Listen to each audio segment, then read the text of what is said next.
So today's video is going to be about different forms of cardio because I know that a lot of people have lots of questions about that, and I appreciate it when people like kind of simplify it for me.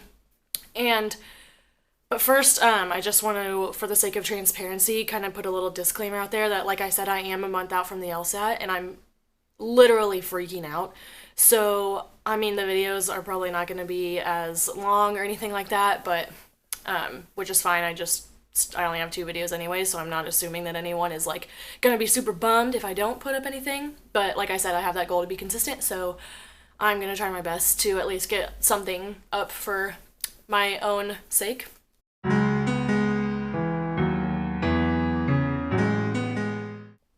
It's a beautiful Sunday outside. It's Labor Day weekend. And what Labor Day weekend means to most people is, oh, I get an extra day off. I'm just gonna hang out, no obligations, nothing. What does it mean to a college student who is studying for graduate school? Oh, get up even earlier, go to the library for a whole extra day, and take advantage of your time as much as possible.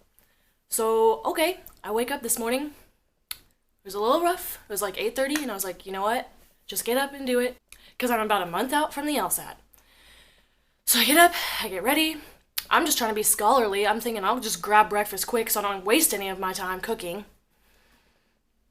So I go to Scooters, I get my iced coffee, get a breakfast burrito, and I'm wearing long sleeves and pants because it's so hot. I mean, so cold in the library.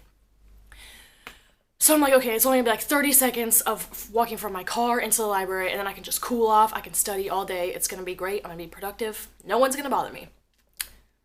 So at this point, it's about 10 o'clock, and I roll up to the library. Doors are locked.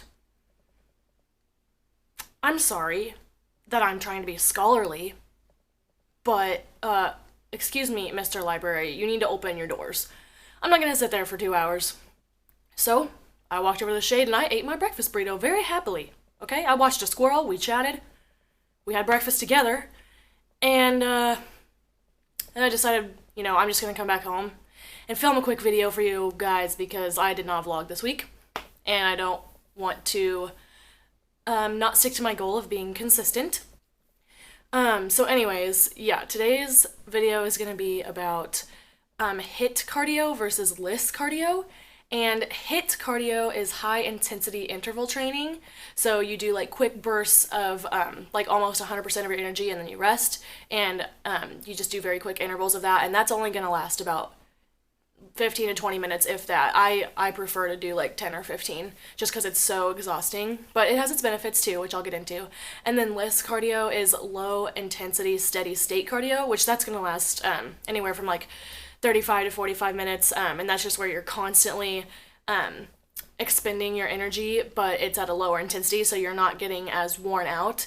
And like I said, there's benefits to both, but I'll just go ahead and get into that now.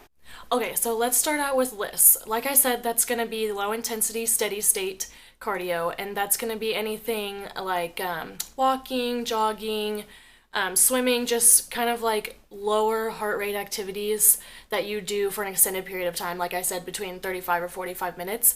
And the pros about this are that honestly, it's easier, and so it's going to be better if you're a beginner. But I mean, it can also be performed more regularly during the week, so you can have more LISS sessions as opposed to just a few HIIT sessions. And you can improve your cardiovascular system without losing your muscle mass, and you can also recover quickly. However, it might become boring to you, or if you don't have enough time to do these these LISS sessions, then you'll probably just end up skipping it altogether, which is just not a good time, because whether you like it or not, if you're trying to lean out and lose fat, then you have to do cardio. I'm sorry, that's just the way it is. It sucks, I know. Now, like I mentioned, you can do like jogging and running for LISS. However, I choose not to do this because it places more stress on your joints, which the more that you use them, the more likely it's going to be that injury can occur. So for me, if I'm doing LISS, I just like to do usually about 20 minutes on the Stairmaster, because that really gets your heart rate into that target zone, and of that fat burning target zone. And if you aren't sure what exactly your heart rate should be to be in the fat burning zone, you can look it up. There's a ton of websites, there's like calculators and stuff, because it depends on like your BMI and how much you weigh and stuff. So that's going to be different for everybody.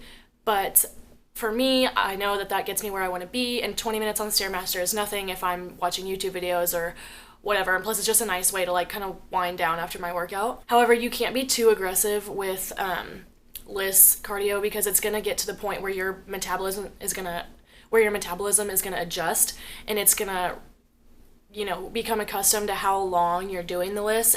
My metabolism is going to adjust, and my endurance is going to figure out that I'm on there for 20 minutes, so it's not going to have as much of an impact if I keep doing the same thing every single day.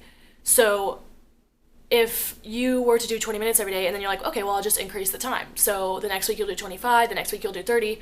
Well, within a month, you're going to be standing on the treadmill or the elliptical or Stairmaster or whatever for an hour, and you're not going to be doing any good. So that's why they always say you have to like keep mixing up your routine. You have to keep your body guessing, or else your endurance and your metabolism are just going to adjust and figure out what you're doing, and you're going to be doing yourself more harm than good. You're going to be taking steps backwards instead of forwards.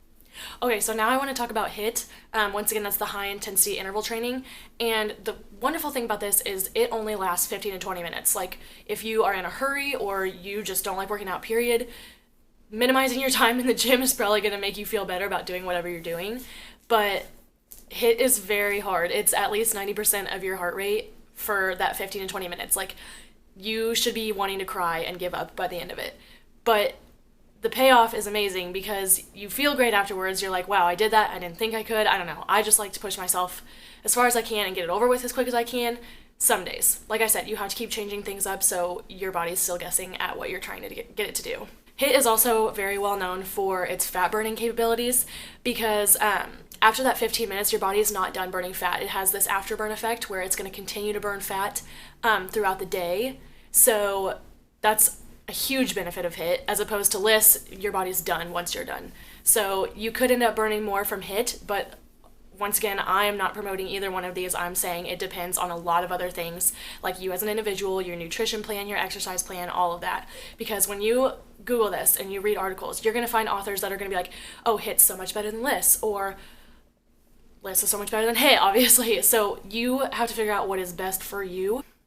So for HIIT, if you're a beginner, you probably might want to start out with LISS. Like, don't just jump right into HIIT. You can maybe ease in, do like 5 minutes of HIIT, maybe like 30-second sprint, 30-second rest, just 5 times. Just kind of get your body used to it, because injury is so much more likely to happen, especially if you're a beginner and you don't have very much flexibility, or you haven't stretched correctly, or things like that.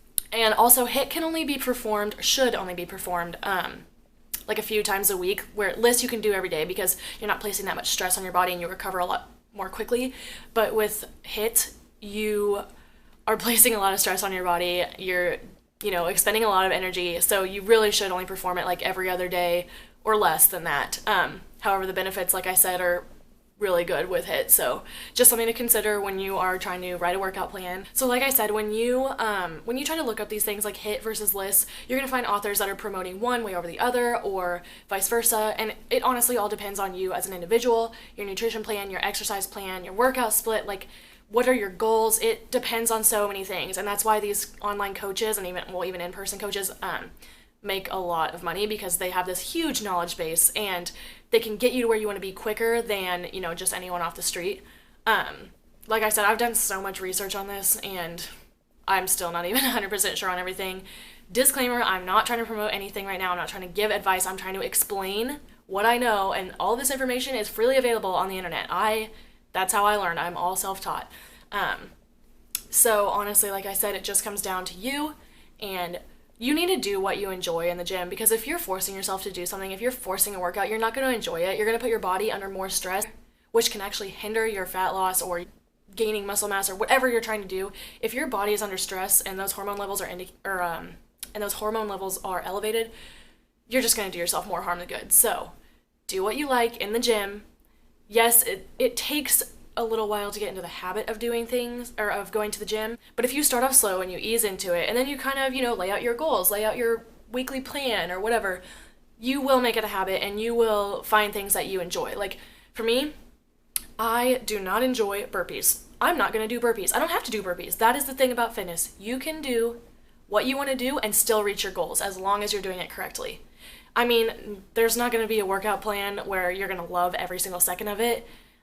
If there is, please let me know, because that would be wonderful. But for you to reach your goals, you're going to have to work hard, and that's just something you have to accept.